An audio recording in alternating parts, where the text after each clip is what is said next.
하나님이 우리의 방패라는 제목으로 하나님 말씀 전하겠습니다. 자, 시편 5편은 다윗의 시입니다. 또 이 시편이 기록된 배경이 있겠죠. 다윗은 어떤 상황에서 이 시편을 썼냐면 아무 잘못이 없는데 지금 악한 사람들이 심히 공격하고 있는 상황입니다. 그래서 다윗이 절박한 심정으로 하나님께서 그들의 공격을 막아주시고 또 그들에게 공의로운 심판을 내려주시기를 지금 간청드리고 있습니다. 정말 억울한 상황에서 정말 이유 없이 고난을 당해본 그런 경험 있으신가요? 제가 다윗과 비교할 수는 없겠지만 좀 비슷한 경험들을 종종 자주 합니다. 요즘 인터넷에 보면요, 저의 그 인터넷에 노출되어 있는 사진 가운데 꼭 이상하게 나온 사진 하나를 탁 박아놓고 말이죠, 아주 악하게 나를 막 음해하고 매도합니다. 막 내가 돈벌이를 하기 위해서 막 남을 공격하는 사람이라고 자그마치 13분 분량으로 그냥 길게도 만들었어요. 떠돌이 목사가 돈벌이를 하기 위해서 그런다 그냥 그렇게 박아놨어. 하나만 올려도 그게 여러 사람이 볼 텐데 30개 정도의 각각 다른 제목으로 30개를 올려놨어요. 그러니까 인터넷에 어디로 가나 도배가 돼가지고 참 베리벨 이상한 사람들 다 봅니다. 되게 그런 사람들은 아주 나쁜 것을 가리키다가 저에게 아주 신학적으로 된통 당한 사람들입니다. 그러니까 안 되니까 얼굴 숨기고 뒤에 숨어가지고 그런 짓을 하는 겁니다. 비교가 되는 상황인지 모르겠지만 다윗이 시편에서 내가 지금 억울한 사정 속에 있습니다. 하나님 나의 억울함을 밝혀주십시오 라고 있는 호소가 그런 것과 유사할 수 있겠지요. 정말 이런 상황을 당하면요, 저는 그런 상황까지 가보지 않았습니다만은 그런 억울한 상황을 당하면 이 혀가 써집니다. 그런 경험 해보셨습니까? 혀가 씁니다. 그냥 물을 마셔도 혀가 쓰고요. 그건 이제 아주 속이 탄다는 거죠. 이게 바로 화병이죠. 속에서 열이 나요. 심하게 스트레스를 받아서 속에서 열이 납니다. 그게 우라병이고 화병이죠. 화병은 의학적으로 규명이 안 되는데도 한국 사람들에게는 화병이 없으니까 세계의학계에서 한국의 화병이라고 하는 것을 하나 개념을 정리했다 하는 말도 들어본 적이 있습니다. 자, 그런 상황을 오래 겪으면 사람의 뼛속에 골수가 이렇게 빈약해져 간다 그래요. 어떤 의사가 그러는데 시편의 32편 4절, 주의 손이 주야로 나를 누르시오니 내 진액이 화하여 여름 가물에 마름같이 되었나이다. 내 진액이 화하여, 이 말이 의사가 그러는데 맞는지는 모르겠지만 바로 이게 사람이 스트레스가 많아서 사람이 골수까지 빈약해져 가는 의학적으로 그런 것이다 라고 말하는 걸 들어본 적이 있습니다. 하나님께서 다윗에게 이제 범죄가 있으니까 그걸 회개시키기 위하여 하나님이 막 다윗을 괴롭게 만들었다는 거죠. 아마 아들 압살롬이 반란을 일으키고 막 그런 상황이겠죠. 그래서 그냥 얼마나 괴로웠는지 마음이 그냥 입이 쓰고 골수가 마르는 그런 정도로. 그런데 자, 오늘은 그런 상황이 아닙니다. 오늘은 그런 상황이 아니에요. 그런데 이게 진짜 이게 보면요, 정말 이 지경으로 억울한 일을 당하는 사람들이 많은 것 같아요.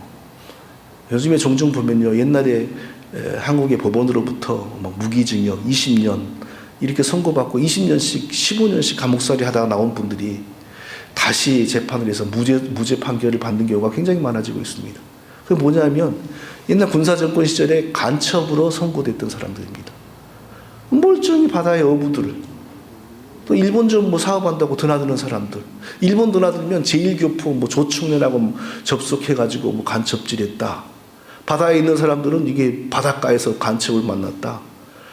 그래가지고 잡아다가 보통 40일에서 50일, 60일을 잠을 안 재우고 고문을 하면 여러분 시키는 대로 다 부는 거죠. 그래서 간첩이 한 가족이 간첩으로 탄생되고, 그럼 이 사람들은 그랬다는 거예요. 내가 여기서는 이렇게 40일씩 잠도 못 자고 간첩이라고 매도되고도 내가 검사를 만날 때 사실을 얘기하면 되겠지 하고 드디어 검사를 만날 때 가서 검사님 제가 40일간 두들겨 맞고 잠을 못 자서 시키는 대로 썼습니다. 그러니까 검사가 뭐라냐면 이 자식이 거기서는 다 불어넣고 여기 와서 말을 바꾸네. 그래서 한 대 더 때려버리는 거예요. 그리고 할 말이 없는 거죠. 판사 앞에 가갖고 그럼 내가 말하면 들어주겠지. 아유, 판사도 안 된다는 거예요. 그러더니 나중에 이 사람들이 다 무죄 선고를 지금 와서 봤는데 뭐라냐면 그때 나를 취조했던 검사가, 그때 나에게 선고했던 판사가 지금 정당 이름을 말해서 말하는데 뭐 자한 땅이라 그러나요? 뭐나요? 거기 유명한 사람들. 네. 심지어는 뭐 황우여라고 하는 아주 이름이 유명한 국회의원도 나오더라고요. 설교 중에 이런 말을 언급해서는 안 되겠지만 얼마나 그 사람들은 속이 탔겠어요. 진짜 뼈가 말랐겠죠. 어떤 사람이 이제 막 결혼을 해서 아내가 출산을 했는데 아내가 살인범하고는 함께 살아도 간첩하고는 못 삽니다. 그러면서 아내가 남편을 진짜 간첩이라고 생각했겠어요? 간첩 딱지가 붙으면 자식도 못 키우니까 남편이랑 이혼을 한 거죠. 20년을 감옥살이 하다가 나오니까 만날 가족이 있어야지요. 이제 와서 무슨 무죄 선고 받으면 뭐해요? 그럼 그때 왜 그렇게 했냐? 네.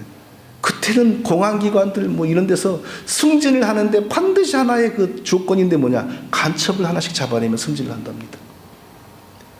그런 일을 당한 사람들 얼마나 괴로웠겠어요? 살아도 사는 게 아니죠. 그러니까 자살한 사람도 굉장히 많더라고요. 그 과정에서. 네. 뼈가 마르죠. 다윗이 지금 아마 뭐 어떤 상황인지 모르지만 좀 그런 유사한 상황까지 갔던 것 같아요. 자, 다윗이 이런 상황에서 어떻게 행동했는지 살펴보겠습니다. 첫째로 다윗은 하나님께 믿음으로 기도했습니다. 하나님께 믿음으로 기도했습니다. 1절을 보니까 나의 말에 귀를 기울이고 나의 괴로운 사정을 살펴보아 주십시오. 2절을 보니까 나의 왕 나의 하나님이여 내가 부르짖는 소리를 들으소서 내가 주께 기도하나이다. 이 괴로운 상황 속에서 다윗은 힘써서 믿음으로 기도했습니다. 자, 우리가 괴로운 처지에 빠졌을 때, 또 억울한 상황에 빠졌을 때 가장 먼저 해야 할 일은 기도라는 사실입니다. 왜 그럴까요?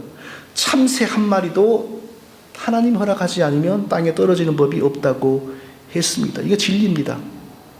우리가 하나님의 자녀인데 심지어 하나님의 자녀가 아니어도 벌어지는 모든 일은 하나님이 허락하시니까 벌어지는 겁니다. 우리가 이성으로 이해할 수가 없고 마음으로 납득할 수 없지만 특히 하나님 백성들에게는 그 벌어지는 모든 일들은 하나님이 아시는 일이고 허락하는 일입니다. 욥기를 보면요, 하나님이 가장 사랑하고 경건한 욥에게 고난을 주시는데 고난을 직접 주는 이는 마귀입니다. 근데 마귀에게 그걸 명하는 사람은 하나님입니다. 마귀에게 이번에 이렇게 해봐라. 그러나 생명은 건드리지 마라. 그러니까 마귀가 쫓아가서 또 그대로 합니다. 그러니까 욥이 망하고 재산이 없어지고 온몸에 병이 들고 심지어는 자식들까지 죽고 막 이래요. 하나님이 이번에는 이렇게 해봐라. 그러나 생명은 건드리지 마라. 이런 걸 보면 마귀를 대적해야 된다. 마귀를 대적하는 방법이 뭐냐? 우리가 하나님에게 초점을 맞추는 신앙생활하는 게 마귀를 대적하는 거예요. 그냥 귀신아 물러가라 이러고 다니는 게 귀신을 대적하는 게 아니에요. 하나님께 순종하는 게 마귀를 대적하는 겁니다. 요한계시록에 보면 똑같은 장면이 또 나와요. 또 황충이 연기 가운데로부터 땅 위에 나오매 그들이 땅 위에 있는 전갈의 권세와 같은 권세를 받았더라. 그들에게 이르시되, 하나님이 이르시는 거죠. 땅에 풀이나 푸른 것이나 각종 수목은 해하지 말고 오직 이마에 하나님의 인침을 받지 아니한 사람들만 해하라 하시더라. 하나님 마귀에게 뭐라냐? 이마에 하나님의 인침을 받지 못한 사람들을 다 죽여라. 하나님이 이렇게 명령하신다는 거. 누구에게? 마귀에게. 마귀가 하나님 허락 없이 할 수 있는 일이 없습니다. 인침을 받았다는 것은 뭐 실제로 도장을 이마에 박았다 이런 뜻이라기보다 진실한 믿음을 하나님으로부터 받았다는 거죠. 성령이 하나님 백성이라고 하는 사실을 인친다 그랬잖아요. 네. 그런 성령이 하나님 백성으로 구별하지 않은 사람들, 그 성령이 하나님으로 백성으로 인치지 않은 사람들에게 나타나는 특징이 뭐냐? 결국은 우상 숭배하게 됩니다. 왜? 하나님 붙으시지 않으니까. 결국은 마귀를 숭배하게 됩니다. 그러니까 그 하나님의 인침을 받지 못한 사람들을 다 죽여라. 이 말은 하나님이 자기 백성으로 부르시고 택하시고 믿음 주시고 성령을 부어주지 않은 사람들은 다 골라서 죽여라 이 뜻입니다.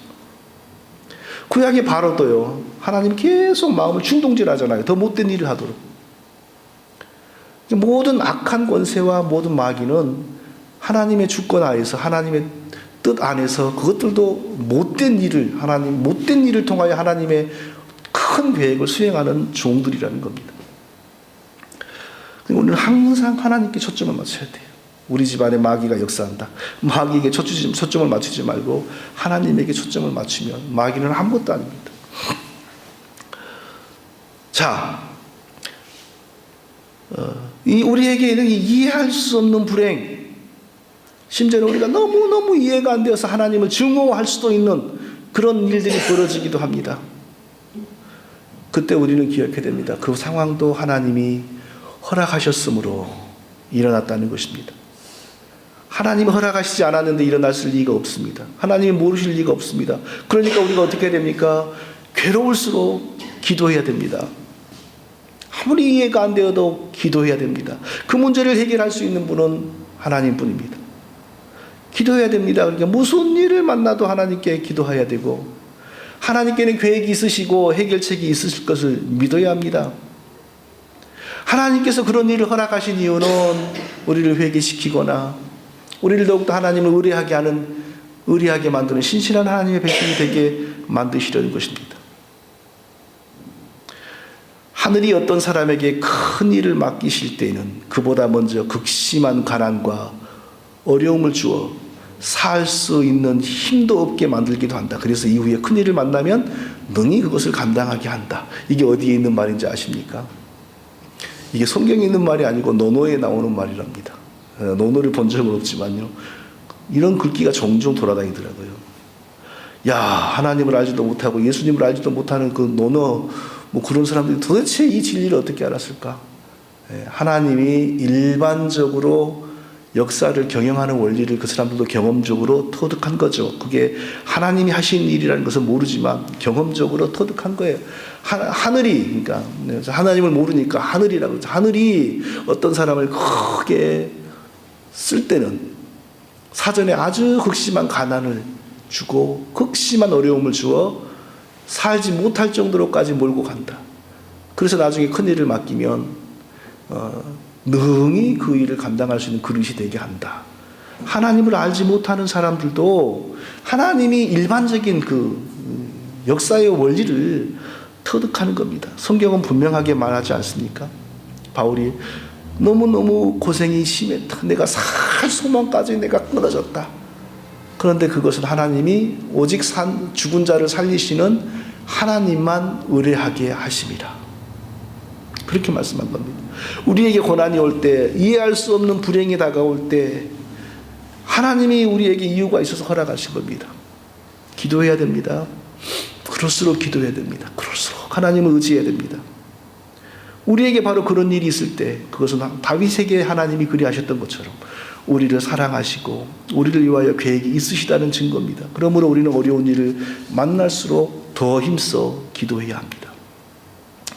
두 번째로 다윗은 이런 억울한 사정을 만났을 때 하나님이 자기에게 은혜를 베푸시고 응답해 주실 것을 확신하였습니다. 확신했습니다. 3절을 보니까 여호와여 아침에 주께서 나의 소리를 들으시리니 아침에 내가 주께 기도하고 바라리이다. 아침에 제가 기도하면 하나님이 들어주실 것을 제가 압니다. 아침에. 자, 이것을 잘못 보면요, 하나님은 아침에 기도하는 사람들에게 더 은혜를 주신다. 아침에 기도를 해야 응답을 베푸신다. 또 이런 식으로 생각하면 그 큰일입니다. 제가 옛날에 우리 고향교회, 제가 세례받은 우리 시골교회에 예배를 드릴 때 한 아주머니가 있었는데 아주 괴짜였어요.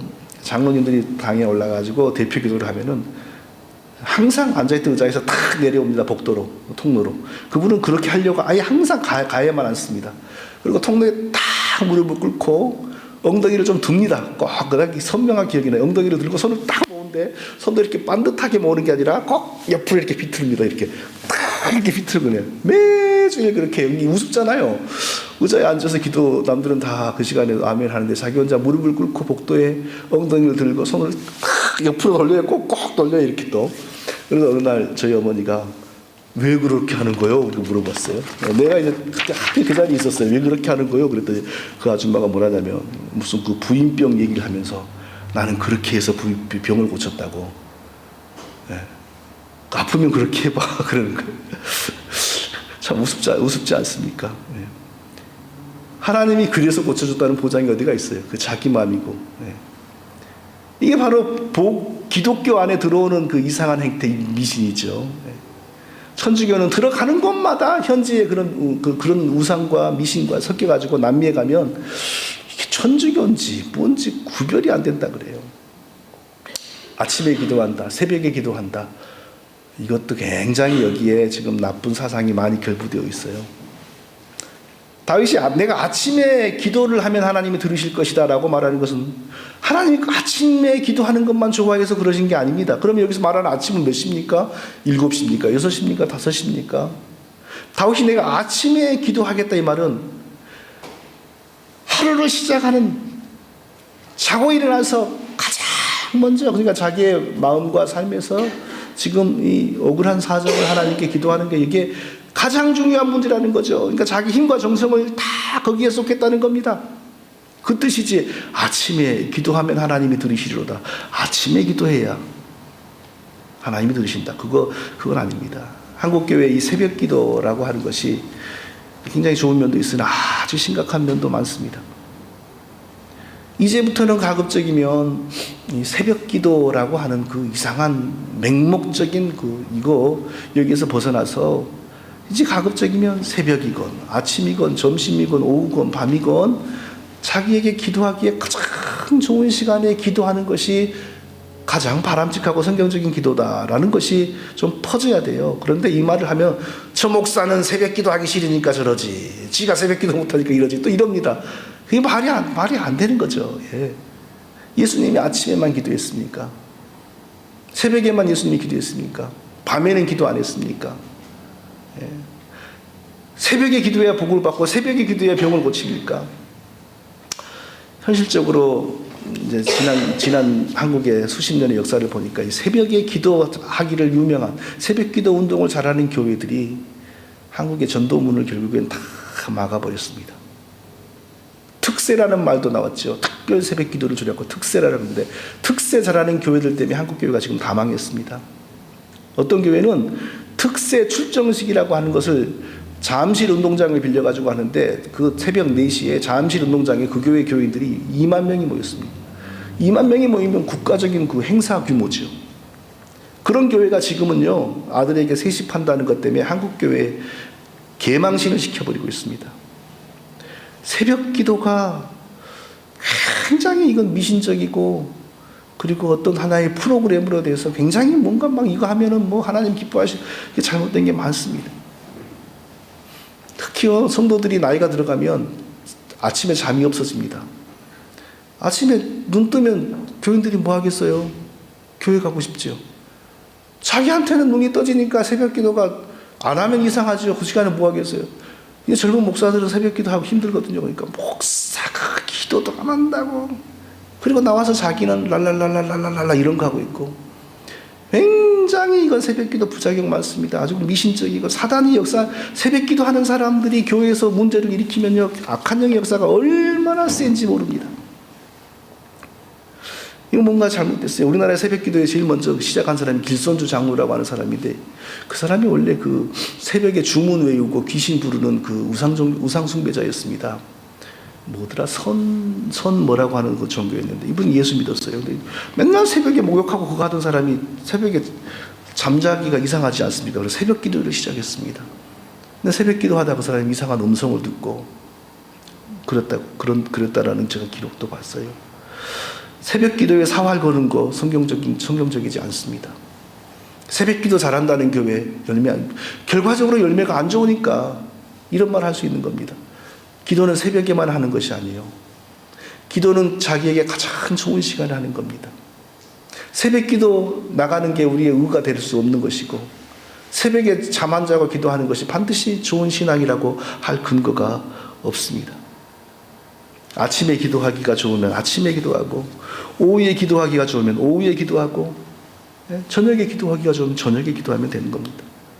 다윗은 자기에게는 이 억울한 사정을 하나님께 기도하는 문제가 제일 절박하고 중요했으므로 일어나자마자 기도한다.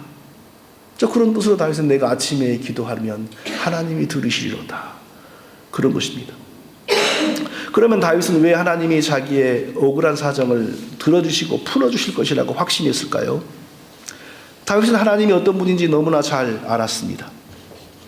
4절에 보니까 주께서는 죄악을 기뻐하는 신이 아니시니 악이주와 함께 요하지 못하며, 하나님은 죄악을 좋아하는 분이 아니기 때문에 악한 자들이 하나님의 도움을 받을 수 없다. 하나님의 성품을 붙들고 있는 거죠. 자기를 억울하게 괴롭히는 자들은 악한 자들이니 하나님이 그들 편을 들어주실 리가 없다.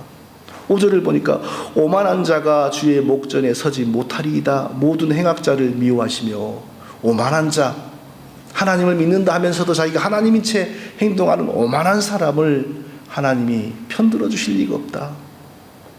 6절에 보니까 거짓말하는 자를 멸하시리이다. 거짓으로 남을 해치는 자를 하나님이 용서할 리가 없다. 그냥 두실 리가 없다. 피 흘리고 즐기고 속이는 자를 싫어하시나이다. 지금 그런 악한 자들로부터 다윗이 지금 고난을 당하고 있으니까 하나님이 분명히 자기 기도를 들어줄 것이라고 확신하고 있는 것입니다. 자, 그리고 그들이 어떤 자들인지 9절에서 구체적으로 말하고 있습니다. 저희 앞에는 신실함이 없고, 믿는다고는 하는 사람들이 있죠. 어쩌면 이 사람들이 제사장일 수도 있고, 어쩌면 율법을 가리키는 선생일 수도 있고, 예수님 시대에도 보면 율법을 잘 가리키는 서기관들이 예수님을 제일 죽이는 데 앞장서고, 제사장이 예수님 죽이는 데 앞장서고 그렇지 않습니까? 그런데 심중은 악하고 속에는 악이 득실득실 거리는 거예요. 목구멍은 열린 무덤과 같고, 목구멍이 열린 무덤과 같단 말은 무슨 말이냐면, 이스라엘의 이게 장례식은 자연적으로 생긴 동굴이나 사람의 인공적으로 파서 만든 동굴에 시신을 안치하고 그 입구를 돌로 막는 겁니다.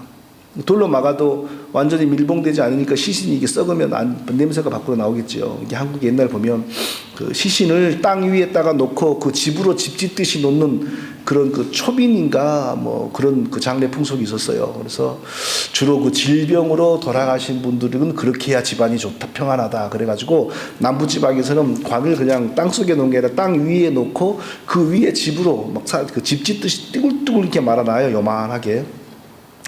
여름에 근처에 지나가면 시신 썩는 냄새가 진동을 합니다. 그러니까 그 동굴에다가 시신을 안 치고 뚜껑을 막는다고 해도 이게 밀봉이 정확히 안 되니까 막 냄새가 나겠죠. 그런데 목구멍이 열린 무덤과 같고 아예 무덤을 열어놔 봐요. 시신 썩는 냄새가 얼마나 심하겠습니까?